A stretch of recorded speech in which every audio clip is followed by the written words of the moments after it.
Ketika kita melintasi padang gurun kehidupan kita, terkadang kita sangat membutuhkan oase untuk memenuhi kehausan yang kita rasakan. Air adalah sumber kehidupan kita yang menguatkan tubuh jasmani kita.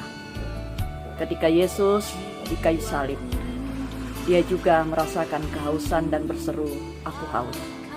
Memasuki minggu sengsara yang kelima, kita akan mendengarkan berita firman Tuhan tentang perkataan Yesus yang kelima, "Aku haus," yang akan dibawakan oleh Pendeta Yovita Anastasia Noah, Pendeta Pelayanan Jemaat GPID Philadelphia Air Panas dan Pekabaran Injil Kanaan Kora Kalolo yang akan memberitakan firman Tuhan saat ini. Shalom saudara, Yohanes 19 ayatnya yang ke-28.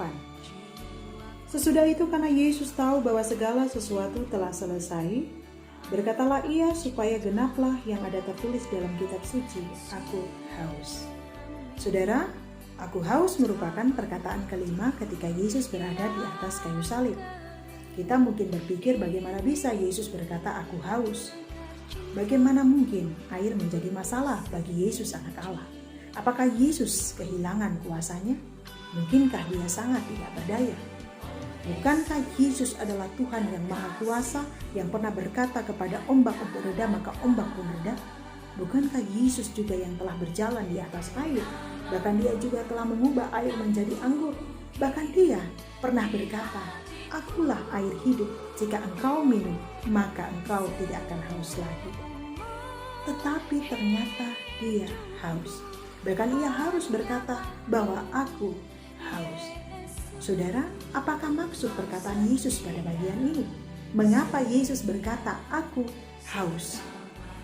Perkataan Yesus tentang "aku haus" sebenarnya ini mau menunjukkan tentang sebuah penyangkalan diri, penyangkalan tentang keilahian yang sangat luar biasa.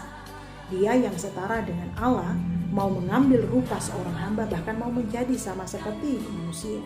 Sebenarnya ini mau menunjukkan tentang kerelaan, bagaimana dia berada di dalam ketidakberdayaan hanya karena untuk memberdayakan manusia. Perkataan "aku haus" juga saudara mau mengajarkan kepada kita tentang sebuah nilai untuk turun dalam kehinaan hanya karena untuk kemuliaan manusia yang berdosa.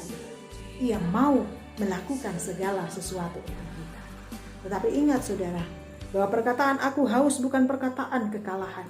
Bahwa perkataan "aku haus" bukan sekedar perkataan ketidakberdayaan. Perkataan "aku haus" bukan sekedar perkataan situasi sebuah rasa.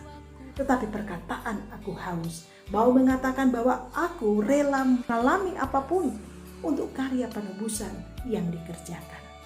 Oleh karena itu saudara, ada dua hal yang kita pelajari dari perkataan "aku haus". Yang pertama, bahwa betapa besar kerelaan dan kesiapan Kristus di dalam menebus dosa kita. Ia berteriak "aku haus", tetapi dia tidak pernah mencelah Allah Bapa. Dia yang pernah berteriak "aku haus", tetapi dia tidak mengeluarkan kata itu. Sehingga menimbulkan pertanyaan, bagaimana kita mengikuti dia? Apakah ketika kita berteriak "aku haus", maka kita meninggalkan dia? Kalau hidup kita pada saat ini saudara mencapai pada puncak kehausan yang luar biasa, dalam wujud kepahitan, penderitaankah, kesulitankah, kesusahan, adakah kita lari dari dia? Mestinya tidak, bukan? Justru salib pada saat ini mau mengingatkan kepada kita, jangan lakukan itu. Kehinaan yang paling dalam, bahkan melebihi dari kehausan, itu sudah dia jalani. Mengapa kita harus lari? Hal yang kedua saudara-saudara, bahwa "aku haus" mau menunjukkan betapa dalam bukan hanya saja kerelaan, tetapi keberanian untuk merengkuh penderitaan itu, merengkuh segala kepahitan dan kehinaan. Oleh karena itu, kita pun diberintah untuk supaya bisa tampil berani menghadapi segala pergumulan dalam kehidupan kita. Kita diminta untuk tampil berani untuk menghadapi segala penderitaan.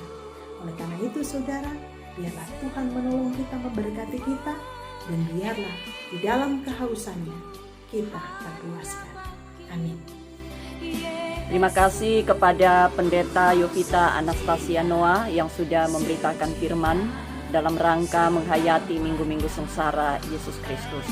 Ketika kita mengalami kehausan di dalam kehidupan ini, biarlah kita mencari sumber air yang hidup, yaitu Yesus Kristus yang telah menyelamatkan kita dan yang telah melakukan karya penebusan bagi kita. Karena di dalam Dia kita akan memperoleh kehidupan abadi. Terpujilah Tuhan.